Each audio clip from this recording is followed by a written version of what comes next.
여러분 안녕하십니까? 뉴스투데이 제주입니다. 폭등하는 집값을 잡겠다며 제주도가 소규모 택지를 서둘러 개발하기로 했는데요. 당초 5월로 예정됐던 후보지 발표 계획이 뚜렷한 이유 없이 미뤄지고 있어 행정의 신뢰를 떨어뜨린다는 지적도 나오고 있습니다. 현재훈 기자입니다. 제주도가 택지 개발 후보지 발표를 예고한 것은 지난 4월. 대선이 끝나면 5월 안에 발표하겠다며 행정부지사가 직접 브리핑까지 했지만 발표는 아직까지 이루어지지 않고 있습니다. 지속적인 주택 공급을 위한 택지 개발 후보지 14개소에 대해서는 주민설명회를 진행한 후에 오는 5월 말 사업 대상지를 최종 확정할 예정으로 있습니다. 제주도는 최근 미분양 주택이 늘어 발표를 보류했다고 해명했지만 도의원들은 스스로 행정 신뢰를 무너뜨렸다며 비판했습니다. 섣부르게 발표했다가 공무원이 내리는 이런 행정이 과연 합당한 것이냐. 지금 읍면에 빨리 저거를 안 해주면 말이죠. 어떤 현상이 발생하냐면 하수관이 있는 시내권 주택 택지 가격이 폭등해요. 농어민을 위해 써야 할 농어촌 진흥 기금으로 정부와 금융기관으로부터 빌린 빚을 갚기로 한 것을 놓고도 논란이 일었습니다. 또 남아도는 돈을 어떻게 쓸 것인가에 대한 고민은 너무 부족하다. 그냥 지방채나 갚자 이런 식으로 너무 편하게 가는 게 아닌가. 안일한 재정 운영을 하고 있다. 그리고 올해만 하더라도 외부 차입금으로 인한 이자가 6억입니다. 지금 감채기금에 의한 예산이 다 편성이 됐습니다. 거기다가 우리가 200억 정도만 가지면 외부 차입금을 제로화시킬 수 있습니다. 그런 차원에서 했고. 하지만 도의회는 빚을 갚느라고 주민 복지를 위한 현안 사업들을 소홀히 해서는 안 된다는 입장이어서 추경 예산 심의 과정에서 진통이 예상됩니다. MBC 뉴스 현재훈입니다. 곶자왈 매입 운동이 시작된 지 10년이 지났지만 당초 목표의 10%도 사들이지 못한 것으로 나타났습니다. 곶자왈 사람들은 어제 제주도 의회에서 열린 토론회에서 제주도가 지난 2007년 곶자왈 공유화 재단을 설립할 당시 올해까지 660헥타르를 사들이겠다고 밝혔지만 실제로는 52헥타르만 샀다고 밝혔습니다. 이에 따라 사유지 매입을 위한 법과 재정적 토대를 마련해야 한다고 주장했습니다. 지금까지는 아주 작거나 큰 감귤은 시장에 팔 수가 없었는데요. 올해부터는 당도가 높으면 크기와 상관없이 출하할 수 있도록 20년 만에 규정이 바뀌었습니다. 소비자들이 선호하는 맛있는 감귤을 생산하자는 취지지만 출하량이 늘어 가격이 떨어질 것이라는 우려도 나오고 있습니다. 권혁태 기자입니다. 하우스 감귤 선별이 한창인 감귤 유통센터. 광센서 선별기를 거친 감귤들이 분류됩니다. 예전 같으면 비상품으로 분류됐을 지름이 5cm도 안 되는 속칭 영번과가 차곡차곡 상품으로 분류됩니다. 지금까지 가공용으로 출하했던 부분을 전체적으로 이렇게 구합해서 당도에 맞춰서 하면 농가소득이 많은 소득이 이렇게 될 거라고 이렇게 보고 있습니다. 올 가을부터 출하되는 노지감귤도 당도가 10브릭스 넘는 것으로 광센서를 통해 확인되면 크기와 상관없이 출하할 수 있습니다. 지난 1997년 감귤조례가 제정된 이후 20년 만에 상품 기준이 크기에서 맛으로 바뀐 겁니다. 농가들도 고품질 감귤 생산을 위해서 자구 노력을 또 많이 할 겁니다. 그래서 전체적으로 보면은 제주 감귤 품질이 한 단계 좀 업그레이드 될 수 있는 그러한 기대를 저희들이 하고 있습니다. 그러나 현재 광센서로 처리할 수 있는 물량은 전체 생산량의 절반에 불과해 나머지는 당분간 크기 기준이 적용됩니다. 감귤 출하량이 연간 3만 톤 정도 늘면서 자칫 가격 하락으로 이어질 수 있다는 우려도 제기됩니다. 한편 8월 말까지로 못 박았던 풋귤 출하 기간은 도지사가 해마다 조정하고 가공용 감귤 가격은 출하연합회장이 정하돼 제주도 개발공사와 가공업체도 연합회에 참여하게 됩니다. MBC 뉴스 권혁태입니다.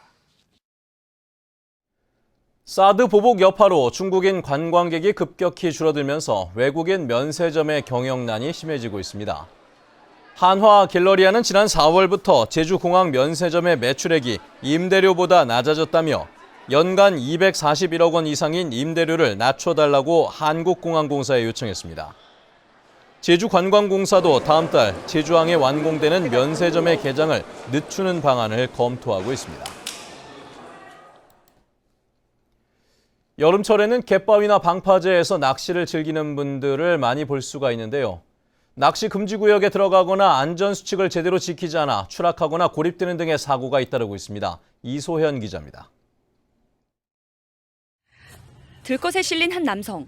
벨트를 고정하기 위해 무릎을 펴보지만 고통을 호소합니다. 나요. 안 되겠어요. 갯바위에서 낚시를 마치고 절벽길을 올라가다 3m 아래로 추락한 겁니다. 이달 들어 발생한 낚시꾼 사고는 모두 3건. 추락과 갯바위 고립 사고입니다. 특히 습기가 많은 여름철에는 이처럼 방파제 테트라포드와 갯바위에 이끼가 많이 껴 미끄러질 위험이 높습니다. 제주항 낚시 금지 구역에는 난간이 설치됐지만 낚시꾼이 넘어 들어가기 일쑤입니다. 높은 파도와 강한 바람으로 추락 사고 위험이 높지만 구명조끼를 입은 낚시꾼은 찾아볼 수 없습니다. 원래는 해야지. 지금 배 타 나갈 때나 아니면 상관없어. 넘어가도 돼요? 저기? 위험하잖아. 위험해도 가지. 그러면서 고기 잡으려면 가지. 여름철을 맞아 야간 낚시가 늘면서 음주 낚시도 사고 위험으로 이어지고 있습니다. 갯바위의 해조류의 미끌림에 의한 추락 사고가 종종 발생하고 있습니다. 음주 후에는 갯바위 출입을 자제해 주시고 낚시 중에는 반드시 구명조끼를 착용해 주시기 바랍니다. 특히 일반인들의 출입이 통제되는 항만보안구역에서도 불법 낚시가 성행하고 있지만 통제는 제대로 이루어지지 않아 사고 위험을 부추기고 있습니다. MBC 뉴스 이소연입니다. 이번 주말 해수욕장 개장을 앞두고 제주 연안에 강독성 해파리가 출현했습니다. 국립수산과학원 제주수산연구소는 최근 제주항 인근 해상에서 강독성인 유령 해파리가 발견됐다고 밝혔습니다. 제주수산연구소는 수온이 높아지는 이달 말부터 해파리가 증가할 것으로 보인다며 주의를 당부했습니다. 영국 런던의 아파트 화재 참사 이후 고층 건물 화재에 대한 불안감이 커지고 있는데요. 제주에서도 고층 건물이 우후죽순처럼 들어서고 있죠. 과연 안전 대책은 어떨까요? 김왕섭 기자입니다.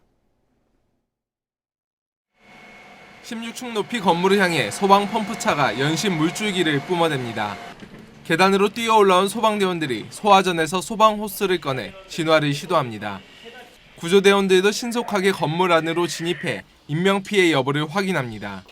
공동주택 공간이기 때문에 담배라든가 가스라든가 이런 것들을 잘 지켜야 될 것 같고요. 아무래도 흡연이 제일 많이 걱정이 되는 편입니다. 하지만 정작 훈련에 투입됐던 사다리차는 현장에 진입조차 하지 못했습니다. 건물 앞 도로가 좁은 데다 불법 주차 차량까지 많아 대형 펌프차나 사다리차가 진입하기가 굉장히 어려운 상황입니다. 제주 지역의 11층이 넘는 고층 건물은 모두 170여 곳. 3년 만에 20%나 늘었지만 사다리차는 7대로 3년 전과 마찬가지입니다. 특히 사다리차 높이도 최대 50m에 불과해 16층이 넘는 건물 13곳은 접근조차 어려운 실정입니다. 많은 사람들이 한 그 건물에 이렇게 생활을 하고 그렇게 하기 때문에 위험성은 일반 주택보다는 많다고 볼 수가 있습니다. 만약에 이렇게 화재가 난다고 하면 그에 대한 대피가 굉장히 곤란한 점이 있고 2019년이면 38층 높이의 드림타워가 완공되는 등 고층 건물이 급격하게 늘고 있지만 화재 대책은 제자리 수준이라는 지적이 나오고 있습니다. MBC 뉴스 김왕섭입니다. 캐나다 해군 함정 2척이 제주 해군 기지에 입항했습니다. 해군 본부는 캐나다 호위함인 위니펙 함과 오타와 함이 오늘부터 사흘 동안 제주 해역에서 열리는 연합 해상 훈련에 참가하기 위해 어제 제주 해군 기지에 입항했다고 밝혔습니다. 캐나다 해군 함정이 제주 해군 기지에 입항한 것은 이번이 처음이며 외국 함정으로는 미 해군 함정에 이어 3번째입니다.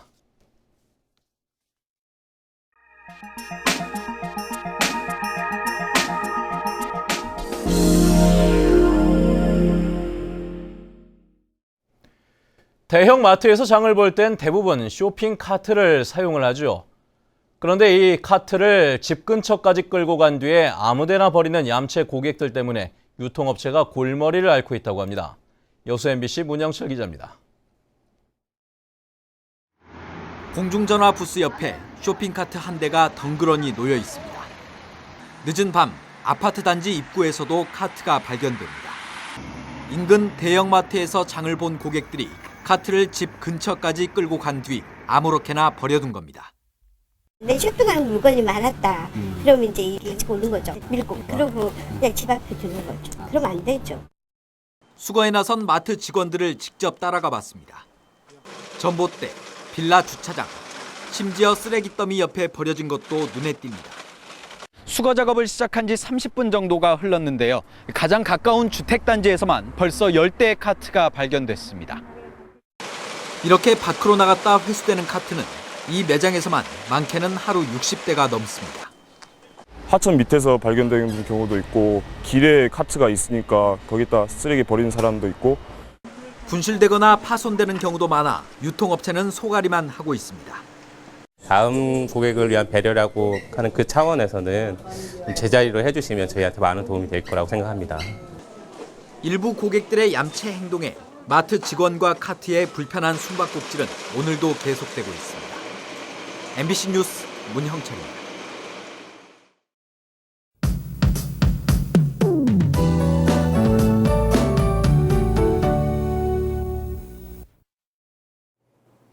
네, 어느새 6월의 마지막 주말을 앞두고 있는데요. 오늘까지는 대체로 맑은 가운데 평년만큼 더운 날씨가 이어지겠습니다. 우선 출근길 기온은 어제보다 약간 높게 출발하고 있는데요. 낮에는 기온이 26도까지 오르겠고요. 한낮에는 뜨거운 햇볕이 내리쬐면서 더위 체감 지수는 이보다 더 높을 것으로 예상됩니다. 하지만 오늘도 낮과 밤의 기온차가 크다는 점은 염두에 두셔야겠고요. 자외선 지수가 매우 높은 만큼 외출하실 땐 모자나 선글라스를 챙기셔서 자외선 차단에도 신경 쓰셔야겠습니다. 다음은 자세한 지역별 날씨입니다. 네, 아침 출근길 가끔 구름만 지나는 가운데 북부 지역의 기온은 21도 안팎으로 출발하고 있고요. 낮 기온은 지금보다 4도가량 더 높겠습니다. 현재 서부 지역의 기온 22도 내외, 낮 기온은 25도로 예년 이맘때와 비슷하겠고요. 남부 지역은 아침 저녁으로는 선선하지만 한낮에는 더위가 기승을 부리면서 큰 일교차에 대비한 옷차림 하셔야겠습니다.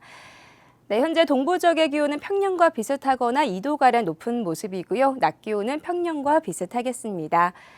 산간 지역 대체로 맑은 가운데 시정도 양호해서 장거리 운행하기 무난하겠고요. 섬 지역은 종일 24도 내외의 기온을 오르내리겠습니다. 네, 당분간 해상에는 천문조에 의해 바닷물의 높이가 높은 만큼 해안가 저지대에서는 만조시 침수 피해 없도록 유의하셔야겠고요. 현재 김포를 포함한 대부분 공항에는 뿌연 방무나 안개가 깔려 있는 상황입니다. 네, 주말인 내일부터는 올해 첫 장맛비가 시작이 되겠는데요. 비는 다음 주 초반까지 내렸다 그쳤다를 반복하겠습니다. 날씨였습니다. 경찰청은 제주 동부경찰서장의 박혁진 제주지방청 생활안전과장을, 제주 서부경찰서장에는 박영진 경기 북부청 여성청소년과장을 발령했습니다. 김학철 제주 동부경찰서장은 제주지방청 경무과장으로, 박기남 제주 서부경찰서장은 제주해안경비단장으로 자리를 옮깁니다. 제주학교 비정규직 연대회의는 어제 제주도 교육청 앞에서 기자회견을 열고 비정규직에 대한 차별을 없애지 않으면 다음 달 7일 총파업에 들어가겠다고 밝혔습니다. 연대회의는 제주도 교육청만 급식 보조원 월급제와 교육부의 처우 개선안 소급 적용을 거부하고 있다며 조합원 찬반 투표에서 90%가 파업에 찬성했다고 강조했습니다. 올해부터 도내 학교에서 무더위 휴식시간제가 운영됩니다. 제주도 교육청은 폭염특보가 발표되면 정오부터 오후 5시 사이에는 체육과 야외 활동을 자제하고 휴식하도록 하는 무더위 휴식시간제를 운영한다고 밝혔습니다. 또 폭염 경보가 내려지면 학교장 판단에 따라 등하교 시간을 조정하거나 임시 휴업하기로 했습니다. 원희룡 도지사가 최근 4.3 배 보상과 해군기지 구상권 철회 등을 정부와 협의한 것을 놓고 도내 정당들이 공방을 벌였습니다. 더불어민주당 제주도당은 논평을 내고 원희룡 지사의 언론 플레이는 내년 지방선거를 의식한 치적 홍보라고 주장했습니다. 이에 대해 바른정당 제주도당은 지극히 당연한 도정활동을 폄하하면서 도정에 상처를 내려 한다고 반박했습니다.